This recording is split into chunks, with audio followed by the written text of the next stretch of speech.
If you're thinking about buying your first home, congratulations. This is a major milestone. And it can also feel overwhelming if you don't know the process.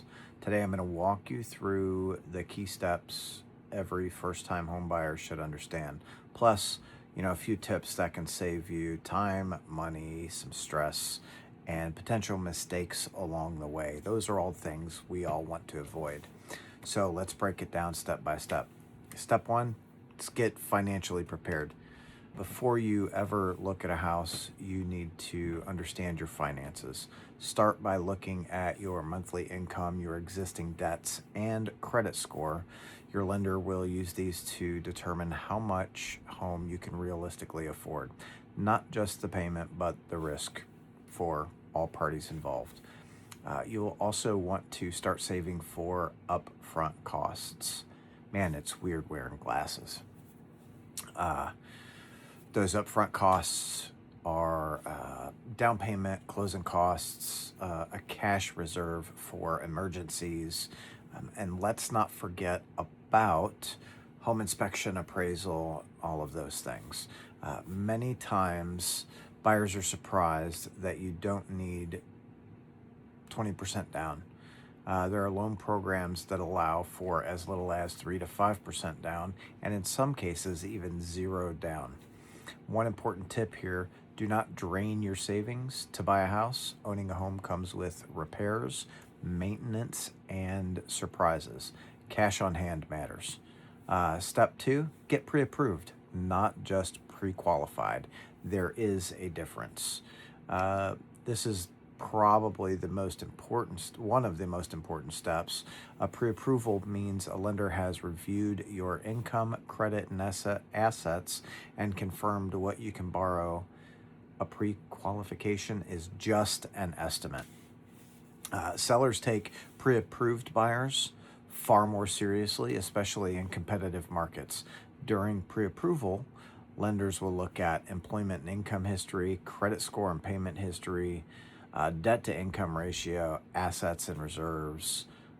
Pro tip, talk to at least 2 lenders.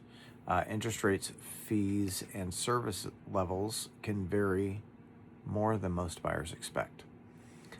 Step 3, understand your loan and assistance options. As a first-time homebuyer, you may qualify for special loan programs or down payment assistance. Some of the most common options are conventional loans with low down payments. Those can be 3%, 5%, up to whatever you want to put down.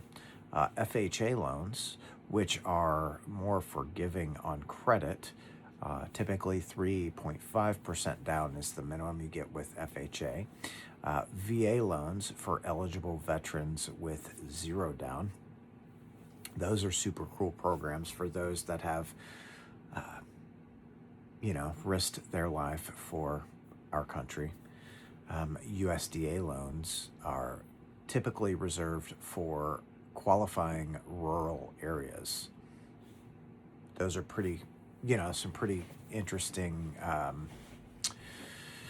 programs that are available to you. There are also state and local assistance programs that can help with down payments and or closing costs. These often come with income limits and occupancy requirements, so it's important to understand the fine print. The key takeaway, don't assume you qualify. Ask. Step 4, hire the right real estate agent.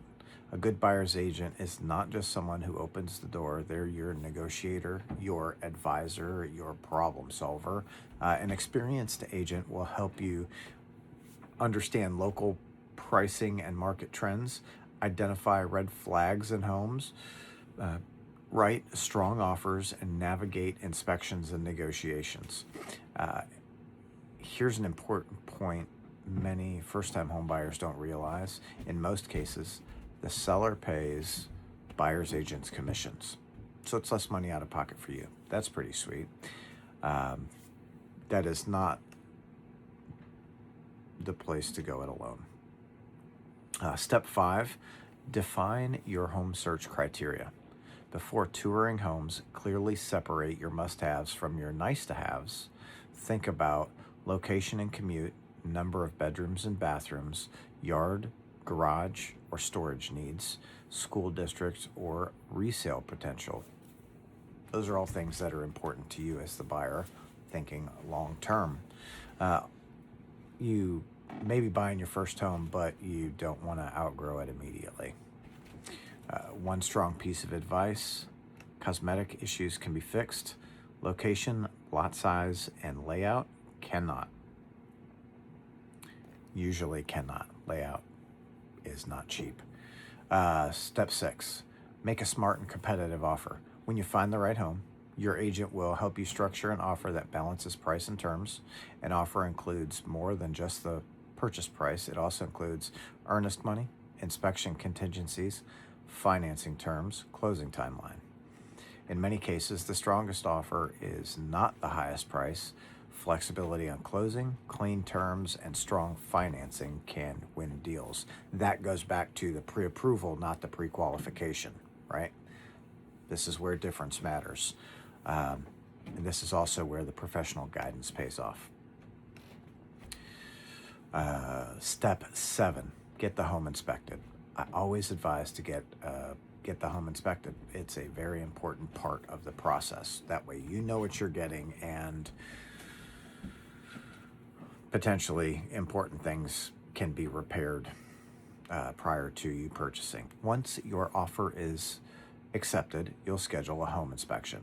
The inspection is designed to identify issues with roof, structure, electrical, plumbing, HVAC, and any safety concerns that might pop up.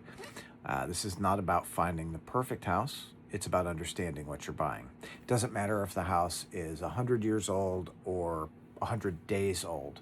A home inspector is there to find issues. They will find issues on every style of house, so they're never perfect, okay? Depending on the results, you may request repairs, negotiate a credit, or in less than ideal circumstances, walk away, right? Maybe there's a foundation wall that's collapsing. That doesn't make sense. Skipping inspections can be risky, especially for first-time home buyers. Step 8, appraisal and final loan approval. Next, we're working on the appraisal. It confirms the home's value for the lender. If the appraisal comes in low, it doesn't mean the deal is dead, but may require a renegotiation or additional cash. Meanwhile, your loan will go through final underwriting. During this time, do not change jobs, do not open new credit, do not make large purchases. Keep everything stable until closing. Step 9, final walkthrough and closing. Right before closing, you'll do a final walkthrough to confirm the home is in the agreed upon condition, repairs were completed, if you negotiated repairs, appliances and systems are present and functional. On closing day, you'll sign your loan documents, pay any remaining funds, and once the transaction records, you'll receive the keys. At that point, you're officially a homeowner. Congratulations, it's a huge step. So, final thoughts. Buying your first home is a process, not a single decision. Preparation, patience, and the right professional team make all the difference. If you take the time to understand each step, you'll avoid common mistakes and feel confident, not rushed, when you make one of the biggest purchases of your life. If you have any other questions, I'm happy to talk you through the answers on those, help you find the answers, and connect you with a lender that can guide you through the pre-approval process. Someone that's knowledgeable, someone that, again, will look for the right pricing for your situation. Maybe you need a lower interest rate, or maybe you want a shorter term on your loan, or maybe you need a longer term. Whatever that may be, we have quite a few lenders that can assist you through that. So reach out. Happy to help you. See ya.